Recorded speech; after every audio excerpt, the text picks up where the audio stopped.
India to be included in foreign interference inquiry into elections of 2019-2021.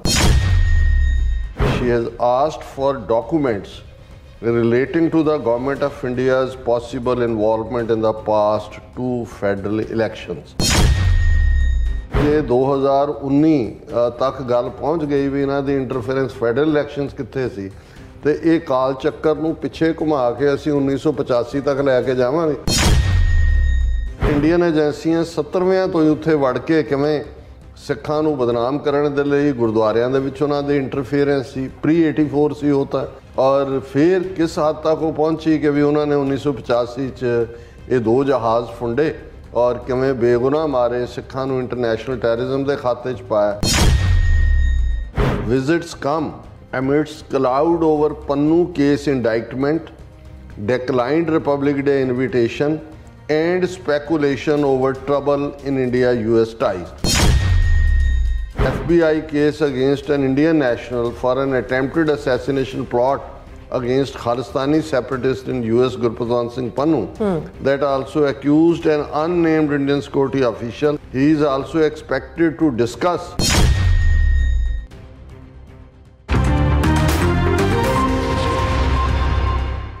ਦਰਸ਼ਕੋ break ਬਾਅਦ ਤੁਹਾਡਾ ਸਭ ਦਾ ਭਰਪੂਰ ਸਵਾਗਤ ਹੈ। ਸੋ ਵੀਅਰਸ ਗੱਲਬਾਤ ਕਰਨ ਜਾ ਰਹੇ ਹਾਂ ਕੈਨੇਡਾ ਦੇ ਹਵਾਲੇ ਨਾਲ ਕਿ ਕੈਨੇਡਾ ਦੀਆਂ ਫੈਡਰਲ ਚੋਣਾਂ ਵਿੱਚ ਬਾਹਰਲੇ ਮੁਲਕਾਂ ਦੀ ਦਖਲਅੰਦਾਜ਼ੀ ਨੂੰ ਲੈ ਕੇ ਇੱਕ ਕਮਿਸ਼ਨ ਬਣਾਇਆ ਗਿਆ ਸੀ ਔਰ ਮੀਡੀਆ ਰਿਪੋਰਟਾਂ ਅਨੁਸਾਰ ਇਸ ਫੋਰਨ ਇੰਟੈਲੀਜੈਂਸ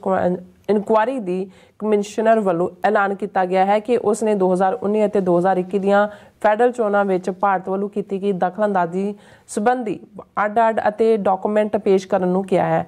ਅਸੀਂ ਕੈਨੇਡਾ ਸਰਕਾਰ ਦੇ ਇਸ ਕਮਿਸ਼ਨ ਦਾ ਜਿਹੜਾ ਧੰਨਵਾਦ ਕਰਦੇ ਹਾਂ। ਸੋ ਇਸ ਬਾਰੇ ਆਪਾਂ ਗੱਲਬਾਤ ਕਰਨ ਜਾ ਰਹੇ ਹਾਂ। ਸੋ ਅਸੀਂ ਚਾਹਾਂਗੇ ਕਿ ਤੁਸੀਂ ਇਸੇ ਤਰ੍ਹਾਂ ਬਣੇ ਰਹਿਣਾ, ਦੇਖਣ ਸੁਣਨ ਲਈ ਲਿਖਣ ਲਈ ਤੁਹਾਡਾ ਸਭ ਦਾ ਬਹੁਤ ਬਹੁਤ ਸ਼ੁਕਰੀਆ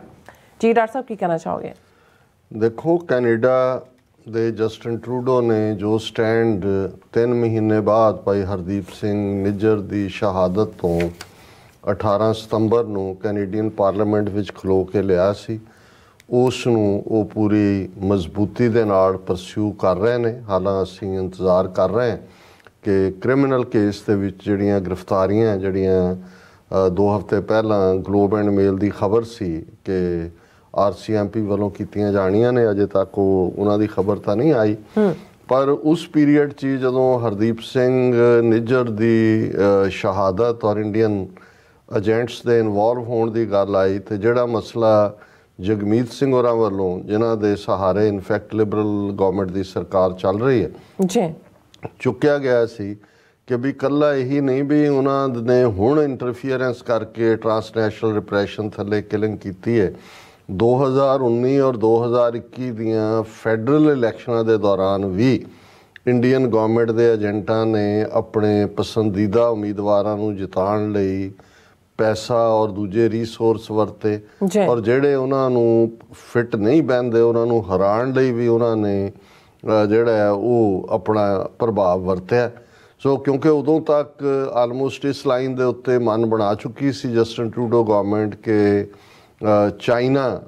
ਦਾ ਜਿਹੜਾ ਇਨਫਲੂਐਂਸ ਹੈ ਜਾਂ ਇੱਕ ਮੁਲਕ ਹੋਰ ਸ਼ਾਇਦ ਈਰਾਨ ਦਾ ਜ਼ਿਕਰ ਸੀ ਕਿ ਵੀ ਉਹਨਾਂ ਦੇ ਇੰਟਰਫੇਰੈਂਸ ਚਾਈਨਾ ਦਾ ਮੋਹਰ ਕਿਉਂਕਿ ਚਾਈਨੀਜ਼ ਓਰੀਜਨ ਦੇ ਕਾਫੀ ਲੋਕ ਨੇ। ਲੇਕਿਨ ਇਹ ਗੱਲ ਜਦੋਂ ਜਗਮੀਤ ਸਿੰਘ ਨੇ ਵੀ ਇਸ ਨੂੰ ਚੁੱਕਿਆ ਔਰ ਜ਼ਾਹਰ ਹੈ ਜੇ ਪਹਿਲਾਂ ਕੋਈ ਹੈਜ਼ੀਟੇਸ਼ਨ ਵੀ ਸੀ ਇੰਡੀਆ ਬਾਰੇ ਤਾਂ ਜਸਟਿਨ ਟਰੂਡੋ ਸਰਕਾਰ ਨੂੰ ਵੀ ਕਲੀਅਰ ਹੋ ਗਿਆ ਕਿ ਭਾਈ ਇਹ ਇੰਟਰਫੇਰੈਂਸ ਅੱਜ ਤੱਕ ਨਹੀਂ ਹੈ। ਸੋ ਇਸ ਦੇ ਉੱਤੇ ਜਿਹੜਾ ਉਹਨਾਂ ਨੇ ਫੋਰਨ ਇੰਟੈਲੀਜੈਂਸ ਇਨਕੁਆਇਰੀ ਦੇ ਥੱਲੇ ਕਮਿਸ਼ਨ ਬਣਾਇਆ, ਉਹਦੀ ਕਮਿਸ਼ਨਰ ਹੈ ਬੀਬੀ ਜਸਟਿਸ ਮੈਰੀ ਜੋਸੇ ਹੋਗ। ਉਹ ਉਦੋਂ ਵੀ ਇਹ ਆ ਗਿਆ ਸੀ ਕਿ ਵੀ ਇਹ ਮੰਗ ਕੀਤੀ ਗਈ ਹੈ ਵੀ ਇੰਡੀਆ ਨੂੰ ਇਨਕਲੂਡ ਕੀਤਾ ਜਾਏ, ਪਰ ਜਦੋਂ ਤੱਕ ਜਿਹੜਾ ਅਫੀਸ਼ੀਅਲ ਕਮਿਸ਼ਨਰ ਇਹ ਸਾਰੀ ਇਨਕੁਆਇਰੀ ਨੂੰ ਹੈਡ ਕਰ ਰਿਹਾ ਹੈ ਉੱਥੋਂ ਕੁਛ ਨਹੀਂ ਆਉਂਦਾ, ਜਿਹਨੂੰ ਕਹਿੰਦੇ ਨੇ coming from the horse mouth, ਉਦੋਂ ਤੱਕ ਪਤਾ ਨਹੀਂ ਹੁੰਦਾ ਵੀ ਕਿਹੜਾ ਮੂਵ ਜਿਹੜਾ ਹੈ ਪੋਲੀਟੀਕਲੀ ਕਿੱਥੇ ਡੀਰੇਲ ਕਰ ਦਿੱਤਾ ਜਾਣਾ ਹੈ, ਬਿਲਕੁਲ ਕਿਹਨੂੰ ਕਿਸੇ ਹੋਰ ਨੇ ਇਨਫਲੂਐਂਸ ਕਰਨਾ ਹੈ। ਤਾਂ ਅੱਜ ਜਿਹੜੀ ਮੇਜਰ ਖਬਰ ਹੈ India to be included in foreign interference inquiry into elections of 2019-2021 ਔਰ ਇਸ ਦੇ ਵਿੱਚ ਉਹਨੂੰ ਹੀ ਬੀਬੀ ਕੁਇਬੈਕ ਦੀ ਜਸਟਿਸ ਮੈਰੀ ਜੋਸੇ ਹੌਕ ਨੂੰ ਕੋਟ ਕੀਤਾ ਗਿਆ ਕਿ ਉਹਨਾਂ ਨੇ she has asked for documents relating to the government of India's possible involvement in the past two federal elections. और ये क्योंकि इंक्वायरी कमेटी ਨੂੰ ਹੈਡ ਕਰ ਰਹੀ ਹੈ, ਉਹਨਾਂ ਨੇ ਕਿਹਾ ਜੀ ਸਾਰੇ ਡਾਕੂਮੈਂਟ ਔਰ ਜੋ ਵੀ ਫਾਈਲਸ ਨੇ ਇੰਡੀਆ ਨਾਲ ਸੰਬੰਧਿਤ ਕਿ ਉਹਨਾਂ ਦੀ ਕੀ ਇੰਟਰਫੇਰੈਂਸ ਰਿਹਾ ਉਸ ਨੂੰ ਜਿਹੜਾ ਉਹ ਪੇਸ਼ ਕੀਤਾ ਜਾਏ। ਔਰ ਇਹ ਸਾਰੀ ਸਟੋਰੀ ਦੇ ਵਿੱਚ ਫਿਰ ਇਹ ਸਾਰੀ ਬੈਕਗਰਾਉਂਡ ਦਿੱਤੀ ਹੋਈ ਹੈ ਕਿ ਭਾਈ ਕਿਸ ਲੈਵਲ ਦੇ ਉੱਤੇ ਜਿਹੜਾ ਹੈ ਇੰਡੀਆ ਦੀ ਇੰਟਰਫੇਰੈਂਸ ਰਹੀ। ਔਰ ਅਸੀਂ ਜਦੋਂ ਕਿ ਇਹ ਟਰਾਂਸਨੈਸ਼ਨਲ ਰਿਪਰੈਸ਼ਨ ਦੇ ਥੱਲੇ ਇੰਡੀਆ ਹੁਣ ਰਡਾਰ ਦੇ ਉੱਤੇ ਆਇਆ ਹੀ ਹੋਇਆ ਔਰ ਅਸੀਂ ਰਿਪੀਟਡਲੀ ਇਹ ਕਿਹਾ ਵੀ ਹੈ ਔਰ ਇਸ ਇੱਕ ਚੰਗੀ ਗੱਲ ਹੈ ਕਿ ਹੁਣ ਇਹ ਜਿਹੜੀ ਉਧਰ ਤਾਂ ਮੋਦੀ ਕਹਿ ਰਿਹਾ ਨਾ ਨਵਾਂ ਕਾਲ ਚੱਕਰ ਸ਼ੁਰੂ ਹੋ ਗਿਆ, ਅਸੀਂ ਸਮਝਦੇ ਹਾਂ ਵੀ ਇਹਨਾਂ ਦੇ ਹੁਣ ਪਿਛਲੇ ਕਾਲ ਚੱਕਰ ਦਾ ਹਿਸਾਬ ਕਿਤਾਬ ਦਾ ਵੀ ਵਕਤ ਸ਼ੁਰੂ ਹੋ ਗਿਆ ਹੈ। ਹੁਣ ਜੇ 2019 ਤੱਕ ਗੱਲ ਪਹੁੰਚ ਗਈ ਵੀ ਇਹਨਾਂ ਦੀ ਇੰਟਰਫੇਰੈਂਸ ਫੈਡਰਲ ਇਲੈਕਸ਼ਨਸ ਕਿੱਥੇ ਸੀ ਤੇ ਇਹ ਕਾਲ ਚੱਕਰ ਨੂੰ ਪਿੱਛੇ ਘੁਮਾ ਕੇ ਅਸੀਂ 1985 ਤੱਕ ਲੈ ਕੇ ਜਾਵਾਂਗੇ। ਏਅਰ ਇੰਡੀਆ ਕਨਿਸ਼ਕਾ ਦਾ ਹਾਦਸਾ ਜਿਹਦੇ 'ਚ 329 ਮੁਸਾਫਰ ਇੱਕ ਥਾਂ ਤੇ ਮੁਸਾਫਰ ਔਰ ਕਰੂ ਔਰ 3 ਦੂਸਰੇ ਨਰੈਤਾ ਜਾਪਾਨ ਦੇ ਏਅਰਪੋਰਟ ਤੇ ਮਾਰੇ ਗਏ ਸੀ, 2 ਅੱਡ ਫਲਾਈਟਸ ਦੇ ਵਿੱਚ ਸੀ। ਔਰ ਇਹ ਸਾਰੇ ਦੇ ਵਿੱਚ ਇੰਡੀਆ ਦਾ ਕੀ ਰੋਲ ਰਿਹਾ ਇਹ ਅਸੀਂ ਸਮਝਦੇ ਹਾਂ ਵੀ ਇਹ ਜਦੋਂ ਫੈਡਰਲ ਇਲੈਕਸ਼ਨਾਂ ਵਾਲਾ ਇਹ ਬਹੁਤ ਚੰਗੀ ਗੱਲ ਹੋਈ ਹੈ ਕਿ ਇੰਡੀਆ ਜਿਹੜਾ ਹੈ ਉਹ ਇਸ ਇਨਕੁਆਇਰੀ ਦੇ ਥੱਲੇ ਆਇਆ ਔਰ ਇਸ ਤੋਂ ਬਾਅਦ ਇਹ ਪਿੱਛੇ ਨੂੰ ਜਾਏਗਾ ਮੋਦੀ ਦਾ ਕਾਲ ਚੱਕਰ ਤੇ ਉੱਥੋਂ ਵੀ ਜਿਹੜਾ ਹੈ ਉਹ ਕੱਢ ਕੇ ਲਿਆਏਗਾ ਕਿ ਭਾਈ ਇਹਨਾਂ ਨੇ ਕਿਵੇਂ ਬੇਗੁਨਾਹ ਦੇ ਕਤਲ ਕੀਤੇ। ਉੱਥੇ ਤਾਂ ਫੇਕ ਸਟੇਜ ਐਨਕਾਊਂਟਰ ਕੀਤੇ ਹੀ ਕੀਤੇ ਸਿੱਖ ਨੌਜਵਾਨਾਂ ਦੇ, ਪਰ ਕੈਨੇਡਾ ਦੀ ਧਰਤੀ ਦੇ ਉੱਤੇ ਕਿਵੇਂ ਇਹਨਾਂ ਨੇ ਖੁੱਲ੍ਹ ਖੇਡ ਖੇਡੀ, ਕਿਵੇਂ ਕੈਨੇਡਾ ਦੀਆਂ RCMP ਜਾਂ ਸੀਸਸ ਵਰਗੀਆਂ ਉਹਨਾਂ ਦੀਆਂ ਸੰਸਥਾਵਾਂ ਜਿਹੜੀਆਂ ਇੰਨੀਆਂ ਪਰਿਪੱਕ ਨਹੀਂ ਸੀ, ਮੈਚਿਓਰ ਨਹੀਂ ਸੀ, ਇੱਕ ਤਾਂ ਬਹੁਤ ਕੁਛ ਅਮਰੀਕਾ 'ਤੇ ਡਿਪੈਂਡ ਕਰਦੇ ਸੀ, ਲੇਕਿਨ ਇਸ ਦੇ ਨਾਲ ਨਾਲ ਕਦੇ ਕੈਨੇਡਾ 'ਚ ਤਾਂ ਇੱਕ most piece loving country, human rights ਦੀ ਗੱਲ ਕਰਨ ਵਾਲਾ, ਇੰਟਰਨੈਸ਼ਨਲ ਲੈਵਲ ਦੇ ਉੱਤੇ ਆਵਾਜ਼ ਚੁੱਕਣ ਵਾਲਾ ਜਿਨ੍ਹਾਂ ਦੀ ਕੋਈ ਆਵਾਜ਼ ਨਹੀਂ, ਪਰ ਇੰਡੀਅਨ ਏਜੰਸੀਆਂ 70ਵਿਆਂ ਤੋਂ ਹੀ ਉੱਥੇ ਵੜ ਕੇ ਕਿਵੇਂ ਸਿੱਖਾਂ ਨੂੰ ਬਦਨਾਮ ਕਰਨ ਦੇ ਲਈ ਗੁਰਦੁਆਰਿਆਂ ਦੇ ਵਿੱਚ ਉਹਨਾਂ ਦੇ ਇੰਟਰਫੇਰੈਂਸ ਸੀ। ਪ੍ਰੀ-84 ਸੀ ਉਹ ਤਾਂ, ਜਿਵੇਂ ਅਸੀਂ ਸੌਫਟ ਟਾਰਗੇਟ ਦਾ ਹਮੇਸ਼ਾ ਹਵਾਲਾ ਦਿੰਦੇ। ਔਰ ਫਿਰ ਕਿਸ ਹੱਦ ਤੱਕ ਉਹ ਪਹੁੰਚੀ ਕਿ ਵੀ ਉਹਨਾਂ ਨੇ 1985 'ਚ ਇਹ 2 ਜਹਾਜ਼ ਫੁੰਡੇ ਔਰ ਕਿਵੇਂ ਬੇਗੁਨਾਹ ਮਾਰੇ, ਸਿੱਖਾਂ ਨੂੰ ਇੰਟਰਨੈਸ਼ਨਲ ਟੈਰਰਿਜ਼ਮ ਦੇ ਖਾਤੇ 'ਚ ਪਾਇਆ ਔਰ ਉਸ ਸਾਰੇ ਦੀਆਂ ਫਿਰ ਐਵੀਡੈਂਸਿਸ ਵੀ ਕਿਵੇਂ ਕੈਨੇਡੀਅਨ ਏਜੰਸੀਆਂ, ਇਸ ਲਈ ਸ਼ਾਇਦ ਆਡੀਓ ਟੇਪਸ ਉਹਨਾਂ ਨੇ ਡਿਸਟਰੋਏ ਕਰਤੀਆਂ ਸੀ ਖੁਦ ਹੀ RCMP ਨੇ। ਕੀ ਰੀਜ਼ਨ ਸੀ ਕਿ ਈਵਨ ਇਹਨਾਂ ਦੀਆਂ ਆਪਣੀਆਂ ਏਜੰਸੀਆਂ ਦੇ ਵਿੱਚ ਵੀ ਜਿਹੜਾ ਕੈਨੇਡਾ ਦੀਆਂ ਇੰਡੀਆ ਨੇ ਬਾਏ ਓਵਰ ਕੀਤੇ ਹੋਏ ਸੀ ਲੋਕ, ਜਾਂ ਉਹ ਇੰਨੇ ਫੂਲ ਬਣਾਏ ਹੋਏ ਸੀ ਕਿ ਉਹਨਾਂ ਦੀਆਂ ਸੀਟਾਂ 'ਤੇ ਬਹਿ ਕੇ ਇੰਡੀਅਨ ਆਪਰੇਟਰ ਵੀ ਆਪਰੇਟ ਕਰਦੇ ਸੀ। ਸੋ ਇਹ ਇੱਕ ਪੋਜ਼ੀਟਿਵ ਸਟੈਪ ਹੈ ਕਿ ਭਾਈ ਇਹ 2019 ਔਰ 2021 ਦੀਆਂ ਫੈਡਰਲ ਚੋਣਾਂ 'ਚ ਇੰਡੀਅਨ ਗਵਰਨਮੈਂਟ ਔਰ ਰਾਜ ਦੀ ਕੀ ਇੰਟਰਫੇਰੈਂਸ ਸੀ ਇਹ ਵੀ ਸਬਜੈਕਟ ਟੂ ਇਨਕੁਆਇਰੀ ਹੋਏਗਾ। ਔਰ ਦੂਸਰੀ ਖਬਰ ਅਮਰੀਕਾ ਦੇ ਹਵਾਲੇ ਨਾਲ ਅਸੀਂ ਦੇਖ ਰਹੇ ਹਾਂ ਕਿ top US officials to head to India this week to discuss bilateral ties and quad dates. ਹੁਣ ਜਦੋਂ ਤੋਂ 29 ਨਵੰਬਰ ਨੂੰ ਜਿਹੜਾ ਹੈ ਉਹ ਅਮਰੀਕਾ ਦੇ ਨਿਊਯਾਰਕ ਕੋਰਟ ਦੇ ਵਿੱਚ ਇੰਡਾਇਕਟਮੈਂਟ ਫਾਈਲ ਹੋਈ, ਜ਼ਾਹਰ ਹੈ ਕਿ ਕੁਆਡ ਦੀ ਮੀਟਿੰਗ ਵੀ ਕੈਂਸਲ ਕਰਤੀ ਗਈ ਸੀ ਜਿਹੜੀ 27 ਜਨਵਰੀ ਨੂੰ ਸੀ। ਬਾਈਡਨ ਦੀ 26 ਜਨਵਰੀ ਦੀ ਵਿਜ਼ਿਟ ਵੀ ਜਿਹੜੀ ਐਜ਼ ਏ ਚੀਫ ਗੈਸਟ ਉਹਨੇ ਡਿਨਾਈ ਕਰ ਦਿੱਤਾ ਸੀ। ਔਰ ਇਸ ਪੀਰੀਅਡ ਦੇ ਵਿੱਚ ਅਸੀਂ ਦੇਖਦੇ ਹਾਂ ਕਿ ਨਵੰਬਰ ਤੋਂ ਲੈ ਕੇ ਦਸੰਬਰ ਲੰਘ ਗਿਆ, ਜਨਵਰੀ ਐਂਡ ਕੋਈ ਵੀ ਇੰਟਰੈਕਸ਼ਨ ਅਦਰ ਦੈਨ ਕਿ ਅਮਰੀਕਾ ਦਾ FBI ਚੀਫ ਦਿੱਲੀ ਗਿਆ, ਨੈਸ਼ਨਲ ਸਿਕਿਉਰਿਟੀ ਐਡਵਾਈਜ਼ਰ ਗਿਆ, ਫੋਰਨ ਮਿਨਿਸਟਰ ਗਿਆ ਔਰ ਹਰ ਪਲੇਟਫਾਰਮ ਦੇ ਉੱਤੇ ਜਿਹੜਾ ਹੈ ਉਹ ਸਵਾਲ ਚੁੱਕਿਆ ਗਿਆ ਗੁਰਪਤਵੰਤ ਪੰਨੂ ਮਰਡਰ ਪਲਾਟ ਜੀ। ਔਰ ਉਧਰ ਵੀ ਕਾਰਵਾਈ ਤਾਂ ਚੈੱਕ ਰਿਪਬਲਿਕ ਦੇ ਹਵਾਲੇ ਨਾਲ ਵੀ ਆਲਮੋਸਟ ਕਿਸ ਵੇਲੇ ਉਹਦੀ ਡੋਲੀ ਉੱਥੋਂ ਤੁਰਦੀ ਹੈ ਨਿਖਿਲ ਗੁਪਤਾ ਦੀ, ਪਰ ਇਹ ਅਸੀਂ ਕਾਫੀ ਕਲੋਜ਼ਲੀ ਨੂੰ ਵਾਚ ਕਰਾਂਗੇ ਕਿਉਂਕਿ ਈਵਨ ਇਸ ਖਬਰ ਨੂੰ ਲਿਖਣ ਵਾਲੀ ਜਿਹੜੀ ਹੈ ਜਾਂ ਸੁਹੈਸਨੀ ਹੈਦਰ ਹੈ ਜਿਹੜੀ ਫੋਰਨ ਜਿਹੜੀ ਪਾਲਿਸੀ ਹੈ ਉਹਦੀ ਐਕਸਪਰਟ ਹੈ ਦਾ ਹਿੰਦੂ ਅਖਬਾਰ ਦੀ, ਔਰ ਇਹ ਜਿਹੜੀ ਹੈ ਉਹਦੀ ਸੁਬਰਾਮਨਿਅਮ ਸਵਾਮੀ ਦੀ ਡਾਟਰ ਹੈ ਔਰ ਉਹਨੂੰ ਇਨਸਾਈਡ ਇਨਫੋਰਮੇਸ਼ਨ ਇਹ ਦੇ ਕੇ ਵੀ ਕਿ ਵੀ ਟੌਪ US ਆਫੀਸ਼ੀਅਲ ਆ ਰਹੇ ਨੇ ਔਰ ਉਹਦੇ 'ਚ ਫਿਰ ਉਹ ਸਬ ਹੈਡਿੰਗ ਉਹਨੇ ਬਣਾਇਆ visits come amidst cloud over Pannun case indictment, declined Republic Day invitation and speculation over trouble in India-US ties। ਕਿ ਇਹ ਹੁਣ ਪਹਿਲੀਆਂ ਜਿਹੜੀ ਹੈ ਟੌਪ US ਆਫੀਸ਼ੀਅਲਸ ਦੀ ਵਿਜ਼ਿਟ ਹੋਏਗੀ ਜਿਹੜੇ ਟਰੈਵਲ ਕਰਨਗੇ। ਹਾਲਾਂ ਬਹੁਤ ਸਾਰੀਆਂ ਮੀਟਿੰਗਸ ਜਿਹੜੀਆਂ ਨੇ ਕਲੋਜ਼ ਹੋਣਗੀਆਂ ਇਹਦੇ 'ਚ। According to sources US assistant secretary of state for south and central Asian affairs Donald Lu ਇਹ ਦਿੱਲੀ ਜਾਏਗਾ। ਔਰ ਇਸੇ ਦੇ ਨਾਲ US ਇੰਡੀਆ ਫੋਰਮ ਦੇ ਦਾ ਥਿੰਕ ਟੈਂਕ ਜਿਹੜਾ ਕੋਈ ਅਨੰਤਾ ਸੈਂਟਰ ਹੈ